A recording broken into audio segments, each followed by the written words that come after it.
आपकी खुशी में, आपके गम में, आपकी आंसुओं में, आपकी मुस्कुराहटों में, आपके आज में, आपके कल में, आपके साथ होगी एक कहानी और मैं। आइए सुनते हैं शरत चंद्र चट्टोपाध्याय जी के द्वारा लिखे गए उपन्यास चरित्रहीन का चौथा भाग मेरे यानी मंजू की आवाज़ में। उसके बाद दिवाकर सिर्फ अपने विवाह की बात सोचने लगा। शची कैसी है, क्या करती है, क्या सोचती है, क्या पढ़ती है, उसके साथ विवाह होने से कैसा व्यवहार करेगी, यही सब। रात के समय पढ़ने लिखने में बहुत ही बाधाएं पड़ने लगीं। आज उसका मन मतवाला हो उठा, किसी काम में मन न लगा। परीक्षा के भय ने चाबुक की तरह जितनी बार उसको वापस लाकर पढ़ने में नियुक्त किया, उतनी बार ही वो उससे भागकर और दूसरी तरफ स्वप्नों की रचना करने लगा। बहुत देर तक इस विद्रोही मन के पीछे पीछे दौड़ धूप करके कुछ भी न पा सकने पर दिवाकर अनुमान करने लगा कि उसका समय व्यर्थ नष्ट होता जा रहा है। लेकिन क्या ही अभूतपूर्व परिवर्तन था। किस चीज़ के नशे ने उसको एकाएक ऐसा मतवाला बना दिया। उसका कारण ढूंढे जाने पर जो बात उसे याद पड़ गई, अत्यंत लज्जा के साथ दिवाकर ने उसका प्रतिवाद करके दृढ़ भाव से यही बात कही कि इसमें मेरी इच्छा नहीं है, अत्यंत घृणा और अरुचि है। इतना कहकर उसने दुगने आग्रह के साथ ऊंचे स्वर से पढ़ना आरंभ कर दिया। लेकिन आज मन को संयम में रखना कठिन हो गया। जिस खेल के बीच से चला आ रहा है, जिस आकाश कुसुम की आधी माला गुथकर फेंक रखी है और बेबसी में सबक याद कर रहा है, उसको खत्म करने का अवसर वो प्रतिक्षण खोजता हुआ घूमने लगा। कहीं भी वो स्थिर न रह सका, कुछ ठीक तौर से हृदयंगम न कर सका। केवल आश्चर्य भरी पुलक से स्वप्नाविष्ट की भांति स्तब्ध होकर बैठ गया। विपिन के निमंत्रण से लौटकर आने के बाद दूसरे दिन आकंठ प्यास लिए सतीश नींद टूटने पर जब बिछौने पर उठ बैठा, तब दिन के 10 बज चुके थे। तब भी उसका कमरा बंद था। आज प्रातःकाल से ही मेघ शून्य आकाश में धूप जाने से इस बंद कमरे का भीतरी भाग कैसा असहनीय हो उठा था, इसका पता स्वयं उसको न रहने पर भी उसका सारा शरीर इसका प्रमाण दे रहा था। पूरा बिछौना पसीने से भीग चुका था। सतीश उठ बैठा और घबराकर सिरहाने की खिड़की खोल देने के साथ ही एक झलक धूप उसके चेहरे और शरीर पर पड़कर उसको एक क्षण में तपाकर चली गई। सतीश ने पुकारा, बिहारी। बिहारी दौड़कर हाजिर हुआ। सतीश बोला, जल्दी एक गिलास पानी तो ले आ। बिहारी ने पूछा, तंबाकू देने की आवश्यकता ना पड़ेगी? नहीं, पानी ले आ। स्नान नहीं कीजिएगा? अभी नहीं तो पानी ले आ। फिर भी बिहारी नहीं गया। बोला, संध्या उपासना के संकेत से सतीश आग बबूला होकर डांट कर बोला, बदमाश कहीं का, जा पानी ले आ। डांट खाकर बिहारी पानी लाने के लिए नीचे चला गया। रसोई घर के बरामदे में बैठकर सावित्री सुपारी काट रही थी। मुस्कुराहट के साथ उसने पूछा, सतीश बाबू ने तंबाकू देने को कहा है? बिहारी ने मुंह बनाकर कहा, नहीं, पानी चाहिए। स्नान किया नहीं, संध्या की नहीं, फिर पानी क्या होगा? बिहारी ने व्यथित होकर कहा, मैं क्या जानूं, हुक्म हुआ है कि पानी चाहिए तो ले जा रहा हूं। सावित्री सरौता रख कर उठ खड़ी हुई, बोली, अच्छा, मैं ही ले जा रही हूं, तुम थोड़ी सी बर्फ ले आओ। बिहारी बर्फ लेने चला गया। सावित्री ने ऊपर जाकर कहा, जाइए स्नान कराइए, मैं तब तक संध्या का स्थान ठीक कर रखती हूँ। सतीश मन ही मन झुंझला कर बोला, कहाँ है बिहारी? सावित्री हंसी रोक कर बोली, वो बर्फ लेने गया है। बाबू, अपराध करके सज़ा भोग कर चलना अच्छा है, इससे प्रायश्चित हो जाता है। आप क्या संध्या पूजा किए बिना किसी दिन पानी पीते हैं कि आज ही पानी के लिए हल्ला कर रहे हैं? जाइए, विलंब न कीजिए। सावित्री के सामने प्रतिवाद करना निरर्थक समझकर सतीश उठ पड़ा और तौलिया कंधे पर रखकर स्नान करने के लिए चला गया। भोजन के बाद सतीश फिर एक बार जो ही सोने के लिए तैयारी करने लगा, त्यों ही सावित्री आकर दरवाजे के बाहर खड़ी हो गई। उसको जैसे देखा ही नहीं है, ऐसा रुख दिखलाकर सतीश दीवार की ओर मुंह फेर कर सो गया। सावित्री ने मन ही मन हंसकर कहा, रात की सारी बातें बाबू को याद हैं या नहीं, ये जान लेने के लिए मैं आई हूँ। सतीश चुप रहा। सावित्री ने कहा, तो नींद टूटने पर एक बार बुला लीजिएगा, उन सबको एक बार याद करा जाऊंगी। इतना कहकर वो चली गई। पिछली रात की सारी घटनाएं याद रखना सतीश के लिए संभव भी नहीं है। वो याद भी नहीं थी। विपिन बाबू के जलसे से वो किस तरीके से आया था, किसके साथ आया था, आकर क्या किया था, वो सारी बातें उसके मन में इधर उधर बिखर गई थीं और अस्पष्ट हो गई थीं।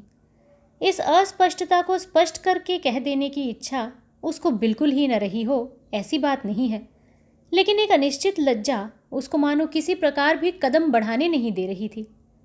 उसको संध्या काल की घटना ही याद थी। यही अब तक की उसकी मेघाच्छन्न स्मृति के आकाश में शुक्र तारा की भांति चमक रही थी, लेकिन अधिकतर ज्योतिष्मान दुष्ट ग्रह भी उस बादल की ओट में ही उगा हुआ है। उसकी ओर सावित्री के इंगित की उंगली का संकेत करने के साथ ही उसकी नींद मरुभूमि की भाप की तरह उड़ गई। कल संध्या को हतबुद्धि होकर उसने चिराग बुझा दिया था। इसका फल अंत तक किस तरह प्रकट होगा, उस संबंध में उसके मन में यथेष्ट उत्कंठा बनी हुई थी। फिर भी उसमें उसका दोष कुछ भी नहीं था।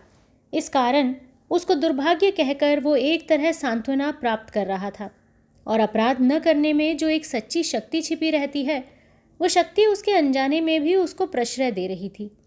लेकिन सावित्री इस समय जो बात कह गई, जिस अंधकार के बीच रास्ता दिखा गई, उसके बीच प्रवेश करने का साहस उसको कहाँ था? उसका मतवाला बन जाने की अभिज्ञता वो कहाँ से लाता? वो किस तरह अनुमान करे कि उसने क्या किया था, क्या नहीं किया था? कितने ही मतवालों को कितने ही विचित्र कार्य करते हुए उसने अपने नेत्रों से देखा है। अब अपने बारे में किस काम को वो किस साहस से असंभव कहकर दूर हटा देगा? फिर उसके दिमाग में आग जल उठी।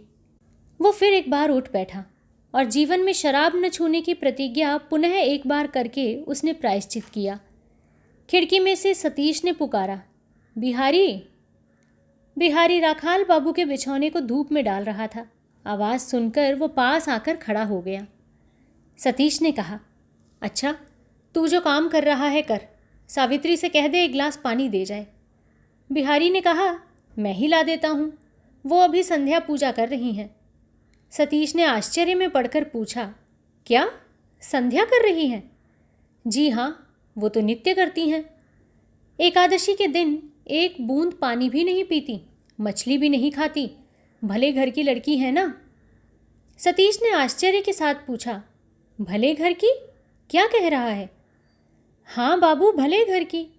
इतना कहकर बिहारी पानी लाने जा ही रहा था कि सतीश ने पुकार कर पूछा, सावित्री यदि रात को भात नहीं खाती तो क्या खाती है? और क्या खाएंगी बाबू, कुछ रहने से किसी दिन थोड़ा सा जल भी पी लेती हैं, ना रहने पर कुछ भी नहीं खाती पीती। डेरे का और कोई ये बात जानता है? बिहारी ने कहा, रसोइया महाराज जानता है, मैं भी जानता हूँ, और कोई नहीं जानता। उन्होंने बताने को मना ही कर रखी है। सतीश ने कहा, अच्छा, तू जाकर पानी ले आ। बिहारी के दो एक कदम जाते ही सतीश ने फिर से पुकारा, बिहारी जी। भले घर की है, तूने ये बात कैसे जानी? जानता हूँ बाबू। अच्छा अच्छा, तू जा पानी ले आ। बिहारी के चले जाने पर सतीश बिछौने पर औंधा होकर लेटा रहा। सावित्री को साधारण दासी की श्रेणी में मानने से उसके मन में एक तरह की व्यथा पहुंची थी। किस लिए उसका मन हीनता और गुप्त लांछना के दबाव से चुपचाप सिर झुका लेता था, उसको वो कुछ भी समझने में समर्थ नहीं हो रहा था। आज बिहारी के मुंह से केवल इतना ही परिचय पाकर आनंदपूर्ण आश्रय से ही नहीं, बल्कि उसका समूचा मन मानो किसी अपरिचित के बाहुपाश से अकस्मात मुक्ति पाकर पवित्र होकर बच गया। उसने बिहारी की बात को संपूर्ण सत्य कहकर ग्रहण करने में एक क्षण की दुविधा भी नहीं की। पानी लाने में विलंब होने लगा। किस कारण विलंब हो रहा है सोचकर वो थोड़ी देर तक चुप हो रहा तो बिहारी दिखाई न पड़ा। प्यास के मारे उसे कष्ट मालूम होने लगा। फिर एक बार बिहारी को बुलाने की इच्छा करके वो जैसे ही उठ बैठा, वैसे ही उसने देखा कि पानी का गिलास लिए सावित्री आ रही है। इस अचार परायण अभागिनी को उसने आज नई आंखों से देखा और उस क्षण भर के दृष्टिपात से ही उसका हृदय करुणा और श्रद्धा से भर उठा। जो बात किसी दूसरे समय उसके मुंह से निकलने में रुकावट पड़ती, इस समय रुकावट नहीं पड़ी। पानी पीकर बोला, बहुत बातें हैं। सावित्री चुपचाप देखती रही। सतीश ने कहा, पहली बात है, मुझे क्षमा करना पड़ेगा। सावित्री ने शांत स्वर से पूछा, दूसरी बात, सतीश ने कहा, कल कब किस तरह मैं आया था बताना पड़ेगा। सावित्री ने जवाब दिया, रात के अंतिम प्रहर में गाड़ी पर चढ़कर। उसके बाद रास्ते पर ही सो रहने का प्रबंध किया था। अच्छा काम नहीं किया। उठाकर कौन ले आया? मैं। और कौन था? इतने बड़े जड़ पदार्थ को किस तरह उठाया गया? सावित्री ने हंसकर कहा, आप डरे नहीं, डेरे पर किसी को कुछ मालूम नहीं।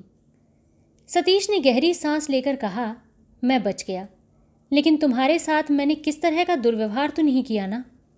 नहीं तो? सतीश ने खुश होकर कहा, तो फिर किस बात की याद दिला देना चाहती थी? आपने शराब न छूने की शपथ ली थी। शपथ मैं क्यों लेने लग गया? इस तरह दुर्बुद्धि तो मुझे होने की बात नहीं है। शायद मेरी बात से हो रही हो। सतीश ने अपने कंठ स्वर को धीमा करके कहा, मुझे याद आ रही है सावित्री, मैंने तुमको छूकर शपथ ली थी ना? सावित्री निरुत्तर रही। सतीश ने कहा, यही होगा, लेकिन कल संध्या की बातें याद हैं। इस बार सावित्री हंस पड़ी, गर्दन हिलाकर बोली, हाँ है। लोग जान लेंगे शायद, फिर क्या उपाय होगा? सावित्री ने सहसा गंभीर होकर कहा, होगा फिर क्या, किसी दूसरे डेरे पर या अपने घर चले जाइए। और तुम? सावित्री के मुख पर किसी भी प्रकार की घबराहट नहीं दिखाई पड़ी। शांत भाव से वो बोली, मुझे चिंता नहीं। इस डेरे के बाबू लोग रखें तो अच्छा ही है, ना रखेंगे तो और कहीं काम की चेष्टा करके चली जाऊंगी। जहाँ मेहनत करूंगी वहीं 2 कौर खाना पा जाऊंगी। सतीश का समस्त मन जैसे पहाड़ की चोटी से लुढ़ककर नीचे जड़ में गिरकर बिल्कुल ही चूर चूर हो जाने का किया। उसके यहाँ रहने ना रहने से सावित्री का कुछ बनता बिगड़ता नहीं। इस संबंध में वो बिल्कुल ही उदासीन है। उसने गर्दन हिलाकर बताया और उसको कोई बात कहनी नहीं है, क्योंकि सावित्री के इस निशंक संक्षिप्त उत्तर के बाद और कोई प्रश्न ही उसके मुंह से नहीं आया। तो भी कितनी ही बातें उसको कहनी थीं। सावित्री खाली गिलास लेकर चली गई। सतीश चुपचाप बैठा रहा। हाय रे मनुष्य का मन, ये किस चीज़ से टूट जाता है, किससे बन जाता है, इसका कोई तत्व खोजने पर नहीं मिलता।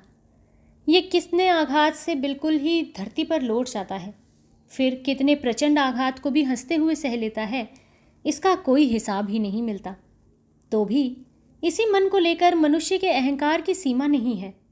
जिसको वश में नहीं किया जाता, जिसको पहचाना तक नहीं जाता, किस तरह अपना कहकर उसके मन को खुश रखा जा सकता है, कैसे उसे लेकर घर संभालने का काम चल सकता है। सावित्री के चले जाने पर भी सतीश वैसे ही बैठा रहा। उसका हृदय दुख कष्ट से नहीं, किसी प्रकार की एक जलन से मानो जलने लगा।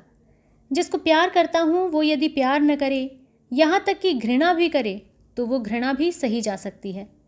लेकिन जिसका प्यार मुझको मिल गया है, ऐसा विश्वास हो जाने पर फिर उस विश्वास का टूट जाना ही सबसे शोचनीय अवस्था होती है। परिस्थिति व्यथा ही देती है, लेकिन दूसरी स्थिति व्यथा भी देती है, अपमान भी करती है। फिर इस व्यथा को प्रतिकार नहीं है, इस अपमान की शिकायत नहीं है। वेदना का कारण खोजने पर जब मिलता ही नहीं है, तभी व्यथा ऐसी असहनीय हो जाती है।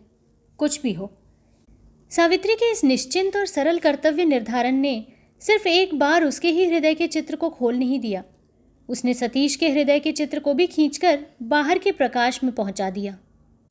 इन दोनों चित्रों को आसपास रखकर वो स्तंभित हो गया। उसने निश्चित रूप से जान लिया था सावित्री प्यार करती है, वो प्यार नहीं करता।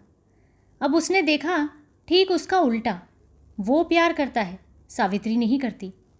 इस घृणित बात को स्वीकार करने में केवल लज्जा से ही उसका सिर नीचा नहीं हुआ, बल्कि अपने मन की इस नीच प्रवृत्ति से उसको अपने ऊपर घृणा उत्पन्न हो गई। उसकी पिछली रात के सब काम लज्जाजनक थे, इसमें संदेह नहीं। उसके जीवन में ऐसी अनेक रातों की अनेक लज्जाएं जमा होकर पड़ी हुई हैं, ये भी सच है। लेकिन इस नीचता की तुलना में वो सभी तुच्छ हो गई। इस डेरे में तो एक दिन ही रहना चल नहीं सकता। यहाँ रहने न रहने के संबंध में वो बिल्कुल ही उदासीन नहीं है, ये बात तो वो किसी तरह भी स्वीकार न कर सकेगा। वो कठोर प्रतिज्ञा कर बैठा कि वेदना के भारी बोझ से अगर उसका मन टूटकर टुकड़े टुकड़े भी हो जाए तो भी नहीं। किसी प्रकार भी इस नीचता को प्रश्रय देकर वो नीचे के पथ में नहीं जाएगा। दिन ढलता जा रहा था। लेकिन कमरे के अंदर सतीश को इसका होश नहीं था। एकाएक डेरे पर लौटने वाले पास पड़ोस की आहट से वो चकित सा होकर खिड़की के बाहर झांक लेने के लिए बिछौना छोड़कर उठ पड़ा और उसी दम एक कुर्ता पहनकर चादर कंधे पर डालकर नज़र बचाए चुपके से बाहर निकल गया। अभी तुरंत ही हाथ मुंह धोने का आग्रह लेकर सावित्री आ जाएगी और जलपान के लिए हट करने लगेगी। आज उसको ज़रा सी भी भूख नहीं थी, लेकिन सावित्री इस बात पर किसी तरह भी विश्वास न करेगी। अनुरोध करेगी, परेशान करेगी, हो सकता है कि अंत में क्रोध करके चली जाएगी। रास्ते में घूमते घूमते संध्या के ठीक पहले एक गली के मोड़ पर एकाएक पीछे से उसने परिचित कंठ की पुकार सुनी। छोटे बाबू हैं क्या?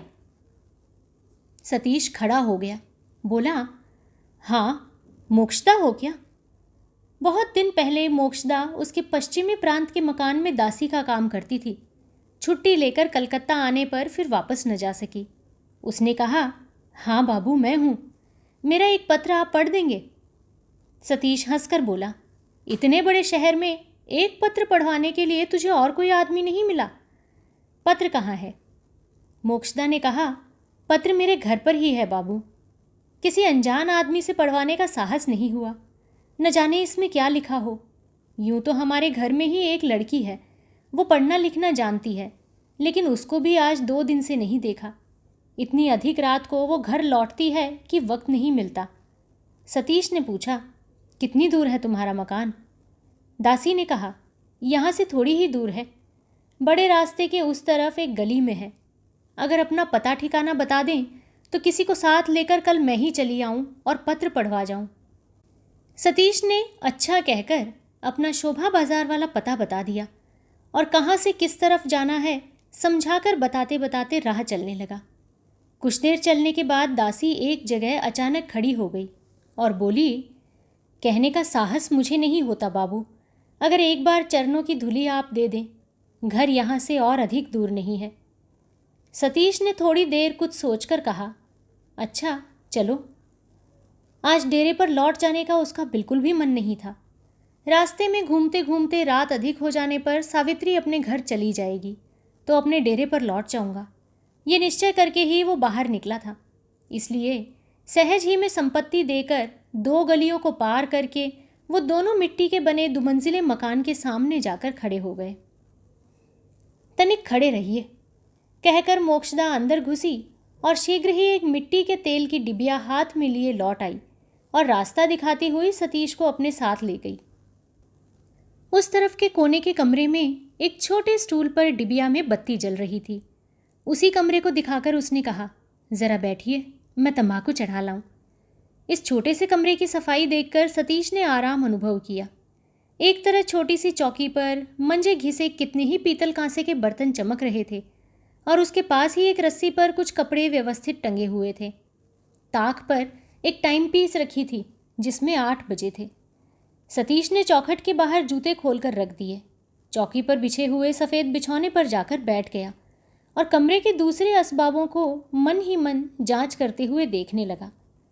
पहले ही दृष्टि पड़ गई एक छोटी सी अलमारी पर, उसमें कुछ पुस्तकें सजाकर रखी हुई थीं। सतीश उठकर गया और एक पुस्तक ले आया और पहला पन्ना उलटने के साथ ही उसने देख लिया कि अंग्रेजी अक्षरों में भुवन चंद्र मुखोपाध्याय लिखा हुआ है। उस पुस्तक को रखकर और 3-4 पुस्तकें, वही एक नाम देखकर पुस्तकें यथास्थान रखकर वो फिर बैठ गया। मोक्षदा हुक्के पर तंबाकू चढ़ाकर ले आई। सतीश ने हुक्का थामकर कहा, तुम्हारा कमरा बहुत साफ सुथरा है, उठने का मन नहीं होता। मोक्षदा ने मुस्कुराकर कहा, उठिएगा क्यों बाबू, बैठिए, ये कमरा मेरा नहीं है, ये एक दूसरी स्त्री का है। सतीश ने पूछा, वो कहाँ है? मोक्षदा ने कहा, वो बाबू लोगों के डेरे पर काम करती है, लौटने में प्रायः ही रात हो जाती है, इसीलिए कमरे की चाबी मेरे ही पास रहती है, मुझे मौसी कहकर पुकारती है। सतीश ने कहा, भले ही पुकारती हो, लेकिन भुवन बाबू कब आएंगे? दासी ने आश्चर्य में पड़कर पूछा, कौन भुवन बाबू? भुवन मुखर्जी, पहचानती नहीं हो? सहसा दासी ने दोनों भौहें चढ़ाकर कहा, ओ हमारे मुखर्जी? नहीं नहीं, उनको आना नहीं पड़ेगा। क्यों, क्या मर गए हैं? दोनों आंखें चमकाकर मोक्षदा ने कहा, नहीं, मर नहीं गए, लेकिन मर जाने से ही अच्छा होता।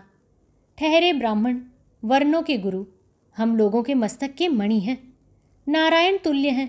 उनके प्रति अभक्ति नहीं करती, उनके चरणों की धूली लेती हूँ, लेकिन किसी दिन भेंट होने पर 3 झाड़ू गिनकर मुंह पर मारूंगी, तभी मेरा नाम मोक्षदा है। सतीश हंसकर बोला, क्रोध के आवेश में ब्राह्मण आदमी की अभक्ति करके कहीं मार मत बैठना। खूब भक्ति के साथ गिनकर मारोगी तो पाप न लगेगा। लेकिन वो है कौन? मोक्षदा ने कहा, उस आदमी का परिचय क्या दूँ बाबू, वो आदमी नहीं जानवर है। इस लड़की को जिस राह में वो बिठा गए, बाबू ये कोई अपने आदमी का काम है? छी छी, गले में डालने को रस्सी नहीं मिलती। सतीश ने पूछा, वो है कौन, उन्होंने क्या किया है? सहसा कमरे के बाहर से जवाब आया, उस आदमी को आप नहीं पहचानते, आपको उनके विषय में सिर्फ जान लेने से क्या लाभ होगा। सतीश चौंक पड़ा। मोक्षदा ने मुंह फेर कर कहा, साबी है क्या, कब आई तू? सावित्री ने कमरे में घुसकर कहा, अभी आई हूँ। बाबू को तुम कहाँ पा गई मौसी? मोक्षदा ने कहा, यही हमारे छोटे बाबू हैं सावित्री। आज 2 दिन हुए बहू जी का एक पत्र मुझे मिला है, उसको पढ़वा नहीं सकी, इसलिए कहा अगर बाबू दया करके चरण रज दे दें। सावित्री ने कहा, तो चरण रज तुम्हारे कमरे में न देकर मेरे कमरे में क्यों? मोक्षदा ने नाराज होकर कहा, तो फिर क्रोध क्यों करती हो सावित्री? मेरे कमरे में तो भले आदमी को बिठाया नहीं जा सकता, इसलिए तेरे कमरे में बैठाया है। कितने बड़े घराने के ये लोग हैं, ये तो खुशी मनाने की बात है, नाराज होने की नहीं। सावित्री ने हंसकर कहा, क्यों नाराज होंगी मौसी, लेकिन खाली चरण रज लेने से तो पाप होता है, जलपान कराना उचित है। हाँ ब्राह्मण महाराज, क्या आपको भूख लगी है? सतीश संकुचित हुआ बैठा था, सिर हिलाकर कहा, नहीं। सावित्री के अशिष्ट प्रश्न से विरक्त होकर मोक्षदा ने कहा, ये बात करने का कैसा तरीका है सावित्री? भले आदमी के साथ क्या इस तरह बातें की जाती हैं? सावित्री ने बलपूर्वक हंसी दबाकर कहा, ये कौन सी खराब बात है मौसी? अच्छा, अब उनकी भूख के बारे में कुछ पूछूंगी ही नहीं। तुम दुकान से कुछ जल खावा खरीद लाओ, तब तक मैं चौका ठीक कर रखती हूँ। मोक्षदा भुनभुनाती हुई बकते बकते तेज कदम बढ़ाकर चली गई तो सावित्री ने कहा, कल रात से ही तो एक तरह का उपवास ही चल रहा है। शाम को किस तरह आप भागकर चले आए, इसका भी मुझे पता नहीं चला। अब उठिए, संध्या पूजा करके कुछ खा लीजिए। इस अर्गनी पर धुले हुए कपड़े हैं, पहनकर मेरे साथ आइए, देर न करें। चलो उठिए। सतीश ने सिर हिलाकर कहा, मुझे भूख नहीं है। सावित्री ने कहा, ना रहने पर भी खाना पड़ेगा। इसका पहला कारण है कि भूख नहीं है, इस बात पर मैंने विश्वास नहीं किया। दूसरा कारण, सतीश ने अपने मुंह का भाव अत्यंत कड़ा बनाकर कहा, दूसरा कारण तो झूठ ही है, वही पहला सब कुछ है। सभी बातों में तुम्हारी जिद और ज़बरदस्ती रहती है। इस जिद के सामने किसी का उपाय नहीं चलता। सावित्री ने मुंह ऊपर उठाकर जरा हंसकर कहा, तो फिर झूठ मूठ की चेष्टा क्यों कर रहे हैं? सतीश ने और भी गंभीर होकर कहा, ये बात नहीं है सावित्री, आज मेरी चेष्टा किसी तरह भी झूठ न होगी। या तो अपना दूसरा कारण बताओ, नहीं तो सच कह रहा हूँ तुमसे, मैं किसी तरह भी यहाँ कुछ न खाऊंगा। सतीश की जिद देखकर सावित्री चुपचाप हंसने लगी। कुछ देर बाद धीरे धीरे बोली, मैं सोच रही हूँ आज आप कैसे आ गए। आज है मेरा जन्म दिवस, जबकि आपने दासी के घर में चरण रज दी है, तब खाली खाली आपको मैं नहीं छोड़ सकती। इतना कहकर सावित्री सहसा रुक गई, लेकिन उसके हृदय की गुप्त व्यथा उसी के कंठ स्वर के मुक्त मार्ग से इस तरह अचानक सतीश के सामने आकर खड़ी हो गई कि कुछ देर के लिए सतीश की बोध शक्ति अचल हो गई। बुद्धिमती सावित्री इसको क्षण भर में अनुभव करके सारी बातों का सहज परिहास करके हंसकर बोली, भगवान ने आज आपको मेरा अतिथि बनाकर भेजा है, इसलिए खाना भी पड़ेगा और दक्षिणा भी लेनी पड़ेगी। देखती हूँ आज तो बिल्कुल ही जात नष्ट हो जाएगी। इतनी देर में सतीश की स्वाभाविक शक्ति लौट आई थी। उसने पूछा, सचमुच ही क्या आज तुम्हारा जन्मदिन है? सावित्री ने कहा, सचमुच। सतीश ने कहा, तो ऐसे दिन अगर मैं आ ही पड़ा हूँ तो दुकान की कुछ बासी मिठाइयाँ खाकर पेट न भराऊंगा। इसके अलावा ये सब चीज़ें तो मैं कभी खाता नहीं। सावित्री भी ये बात जानती थी। मन ही मन लज्जित होकर उसने कहा, लेकिन अब तो रात हो गई है। सतीश ने कहा, हो जाए रात, आज डेरे पर वापस जाकर झिड़कियां तो खानी न पड़ेंगी। फिर आज ज़्यादा रात होने से डरूं क्यों? कुछ भी क्यों न हो, किसी प्रकार भी मैं नहीं खाऊंगा। तुमसे पार पाने का कोई रास्ता नहीं है, कहकर सावित्री उठकर चली गई। सतीश बैठा हुआ था, अब लेट गया। ये सुंदर कुटी और ये निर्मल सफ़ेद शैया छोड़कर किसी तरह भी जाने की उसकी इच्छा नहीं हो रही थी। फिर भी आत्मसम्मान को अक्षुण्ण रखकर बैठ रहने का और कोई अच्छा सा कारण नहीं मिल रहा था। अब खाना तैयार होने की देर की संभावना उसको भावी आसन्न कठिन उत्तरदायित्व से मानो छुटकारा दे गई। चलते समय सावित्री बाहर से जंजीर चढ़ा गई थी। इसको भी जैसे वो जान गया था। उसके तुम संभाषण को भी उसने अच्छी तरह से लक्ष्य किया था। निर्जर कमरे में ये नवलब्ध दो तथ्य, जादूगर और उसकी जादू की लकड़ी की तरह अपूर्व इंद्रजाल की रचना करने लगे। आज ही दोपहरिया को जो सब प्यार के कूड़ा करकट उसके मन के भीतर से भाटे के खिंचाव से बाहर की तरफ बह गए थे, ज्वार के उल्टे स्रोत से फिर वो एक एक करके वापस आकर प्रकट होने लगे। आज ही दोपहर को आत्माभिमान के आघात की तीखी ज्वाला ने अपने मन की नीच प्रवृत्तियों की तरफ उसके नेत्रों को खोल दिया था। ज्वाला के ठंडा होने के साथ ही साथ वो नेत्र आप ही आप बंद हो गए। इसी तरह अपने को लेकर खिलवाड़ करते करते किसी समय शायद वो जरा सा सो गया था।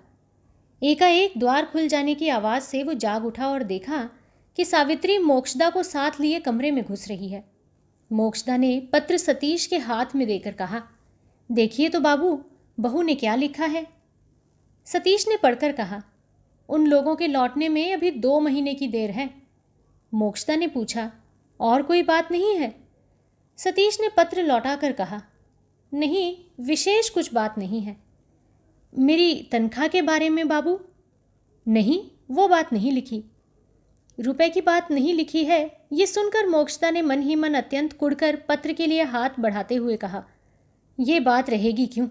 रहेंगी जितनी सब बेकार बातें। दीजिए पत्र। सावित्री, तू कल पत्र का उत्तर लिख देना। हाँ, बाबू को खाना कब दोगी? रात नहीं हुई है क्या? सावित्री ने कहा, ये ठहरे ब्राह्मण महाराज, संध्या पूजा करेंगे या यूं ही खा लेंगे? मोक्षदा ने कहा, ये क्या अपने पुरोहित महाराज हैं या बाबा जी हैं कि पूजा आहनिक करके खाएंगे? सतीश हंसकर बोला, क्या माई, तुम तो सब भूल गई। मैं तो सदा ही संध्या पूजा करता हूँ। मोक्षदा को शायद एकाएक बात याद पड़ गई। झेंप कर बोली, हाँ हाँ, ठीक बात है। सावित्री की तरफ घूमकर बोली, देख तो बेटी, जल्दी बाबू के लिए चौक ठीक कर दे। तेरे घर में तो सभी ठीक ठाक है। कहकर मोक्षदा चली गई। 1 घंटे के बाद सतीश के भोजन के वक्त कमरे में कोई भी मौजूद नहीं था। अंधेरे बरामदे में ये देखकर मोक्षदा एकदम जल उठी। रसोई घर में जाकर देखा, सावित्री चुपचाप बैठी हुई है। रुष्ट कंठ से उसने कहा, ये तेरी कैसी बुद्धि है सावित्री? ये क्या कंगाल भोजन हो रहा है कि जो कुछ भी है खाने के लिए सामने डालकर निश्चिंत होकर बैठी हुई हो? सावित्री कुछ सोच रही थी। चौंक कर बोली, आवश्यकता पड़ने पर वो खुद ही मांग लेंगे। ऐसी बुद्धि न रहती तो फिर तू दासी का काम करने जाती। तू तो खुद ही नौकर नौकरानी रख लेती। सावित्री ने हंसकर कहा, खुद ही नौकरानी बनी हुई हूँ, इसमें भी क्या दोष है मौसी? मेहनत करके खाने में तो शर्म नहीं है। मोक्षदा ने कुपित होकर कहा, कौन कहता है कि मेरी उम्र में भले ही ना रहे, लेकिन तेरी उम्र में तो ज़रूर ही है। अच्छा रहे या ना रहे, बाबू को जबकि खाने को कह दिया है तब बैठ कर खिलाओ। मनुष्य का भाग बदलने में अधिक देर नहीं लगती। सावित्री जाने को तैयार होते होते ठिठक कर खड़ी हो गई। बोली, क्या बक रही हो मौसी? वो सुन लेंगे तो? मोक्षदा ने तुरंत ही अपना कंठ धीमा करके कहा, नहीं नहीं, सुन लेंगे क्यों? और एक बात तुमसे कह रखती हूँ बेटी, भगवान ने जो 2 आंखें दी हैं उन दोनों को ज़रा खोले रखना। घड़ी की चेन, हीरे की अंगूठी न रहने से ही किसी आदमी को छोटा मत समझ लेना। अच्छा, ये कहकर सावित्री हंसती हुई चली जा रही थी। मोक्षदा ने फिर पीछे से पुकार कर कहा, सुनो तो सावित्री। सावित्री घूम कर खड़ी हो गई। बोली, क्या है? मेरे कमरे में चल, एक ढकैया साड़ी निकाल दूं, पहन कर जा। सावित्री ने हंसी रोककर कहा, तुम निकाल लाओ मौसी, मैं अभी जा रही हूँ। सतीश का खाना प्रायः समाप्त हो आया था। सावित्री ने कमरे में घुसकर कहा, आंखें बंद करके खा रहे हो क्या? सतीश ने मुंह ऊपर उठाकर कहा, नहीं, लेकिन देखती हूँ दोनों आंखें तो नींद से ढलती जा रही हैं। असल में उसे कड़ी नींद आ रही थी। पिछली रात का उच्छृंखल अत्याचार आज असमय में ही उसकी आंखों की दोनों पलकों को भारी बनाता जा रहा था। सलज हंसी स्वीकार करके उसने कहा, हाँ, बड़ी नींद आ रही है। सावित्री ने पूछा, और कुछ चाहिए? सतीश तुरंत बोल उठा, कुछ नहीं, कुछ भी नहीं, मैं खा चुका। बाहर पैरों की आहट सुनकर सावित्री जान गई कि मोक्षदा आकर खड़ी है। बोली, बाबू, मुझे एक ढकैया साड़ी खरीद देनी पड़ेगी। वो कुछ भी नहीं मांगती, इसलिए इस बात का मतलब न समझ सकने के कारण सतीश आश्चर्य में पड़ गया। मोक्षदा के आने का उसे पता ही नहीं था। उसने पूछा, सचमुच ही चाहिए? सचमुच ही तो? कब पहनोगी? आज पहनने की स्थिति नहीं है, इसीलिए किसी दिन भी वो स्थिति नहीं होगी। ऐसी क्या बात है? इसके अलावा एक और बात है, मैं मेहनत करके खाती हूँ, इसके लिए मौसी दुख प्रकट कर रही थी, इसलिए सोच रही हूँ अब मेहनत करके ना खाऊंगी, अब से बैठी बैठी खाऊंगी। सतीश ने हंसकर कहा, अच्छी बात तो है। सिर्फ अच्छी बात होने से ही तो न होगा, उसके साथ एक नौकरानी न रहने से भी तो मान नहीं रहता, उसको भी आपको रख देना पड़ेगा। अपनी बात को वो ख़त्म भी न कर सकी, मुंह में आंचल ठूंसकर हंसी का वेग रोकने लगी। मोक्षदा कोई अच्छी औरत नहीं थी। एक ही क्षण में सब कुछ समझकर कमरे में घुसकर उसने कहा, बाबू, शायद सावित्री को पहचानते हैं? सावित्री की तरफ घूमकर बोली, मौसी के साथ अब तक शायद मजाक हो रहा था, तो ये तो अच्छी बात है, खुशी की बात है। पहले कहने से ही तो काम हो जाता। कहकर हंसकर वो चली गई। भोजन के बाद सतीश फिर एक बार बिछौने पर आकर बैठ गया। सावित्री डिब्बे में भरकर पान ले आई और बंधे हुक्के पर तंबाकू चढ़ाकर सतीश के हाथ में दे दिया। पैरों के पास धरती पर बैठकर एकाएक मुस्कुराकर सिर झुका लिया। सतीश के दिल में आंधी बहने लगी। सारे शरीर में रोंगटे खड़े होकर मानो जाड़ा लगने लगा। क्षण काल के लिए उसको हुक्का खींचने की शक्ति तक नहीं रही।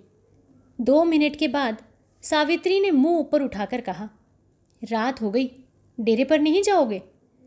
सतीश ने सूखे कंठ से कहा, नहीं जाऊंगा तो रहूंगा कहाँ? यहीं रहोगे? ना जा सको तो ज़रूरत नहीं है, मौसी अभी तक जाग रही है, मैं उनके बिछौने पर ही सो जाऊंगी। एक क्षण के लिए सतीश चुप ही रहा, लेकिन दूसरे ही क्षण अपने को संभाल कर बिल्कुल ही खड़ा होकर कहा, नहीं, मैं अभी जा रहा हूँ। अच्छा, और ज़रा बैठो। कहकर सावित्री उठकर चली गई और सतीश के जूते बाहर से उठा लाई और आंचल से पैर पोंछकर जूतों का फीता बांधते बांधते धीरे से बोली, डेरे के लोग अगर जान जाएं तो? जानेंगे कैसे? मैं अगर बता दूं? तुम क्या बताओगी? बताने की कोई बात ही नहीं है। सावित्री ने हंसकर कहा, कुछ भी नहीं है, सच कहते हो? सतीश निरुत्तर हो गया। सावित्री ने धीमे स्वर में कहा, बताने की बात ना रहने कौन जाने आज मैं तुमको छोड़ सकती थी या नहीं। ये कहकर वो एकाएक चुप हो गई, लेकिन दूसरे ही क्षण प्रबल वेग से सिर हिलाकर बोल उठी, नहीं, तुम डेरे पर चले जाओ। अगर दुर्बुद्धि न छोड़ोगे तो एक दिन सभी खोल दूंगी, बताए देती हूँ। ये कैसा रहस्य है? इसके अंदर की बात ठीक से न समझ सकने के कारण सतीश क्षण भर चुप रहकर खड़ा रहा। फिर बोला, भले ही बता दोगी, डेरे पर के लोग तो मेरे संरक्षक हैं नहीं। सावित्री ने कहा, जानती हूँ नहीं है, लेकिन मेरी मौसी ये काम भी अनायास ही ले सकेगी, उसकी ज़बान को कैसे रोक रखोगे? मोक्षदा का नाम सुनकर सतीश बोला, रुपए देकर। सावित्री ने कहा, उससे केवल रुपया बर्बाद होगा, काम नहीं होगा। इसके सिवाय मौसी को तो रुपए देकर वश में कर लोगे, लेकिन मुझे क्या देकर वश में करोगे? सतीश तुरंत बोल उठा, प्रेम देकर। सावित्री के होठों पर हंसी की रेखा दिखाई पड़ी। बोली, इसको लेकर 4 वार हो गए। यानी इसके पहले और भी 3 आदमियों ने इसी चीज़ को देना चाहा था। तुमने लिया नहीं?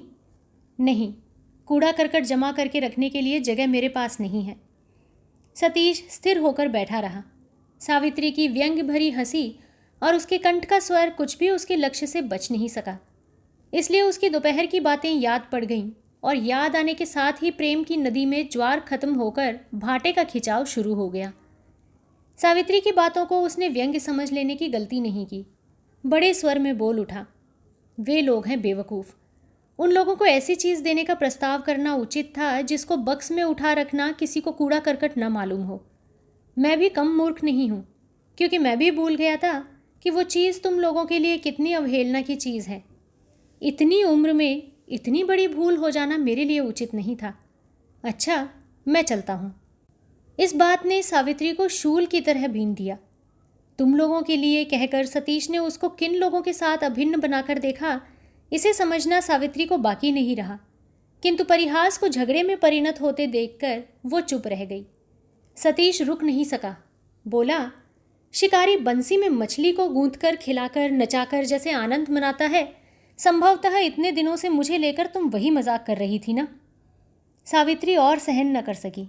बिजली की गति से वो उठ खड़ी हुई। बोली, बंसी में गूंथकर तुमको ही खींचकर उठाया जा सकता है, खेला नचाकर उठाने लायक बड़ी मछली तुम नहीं हो।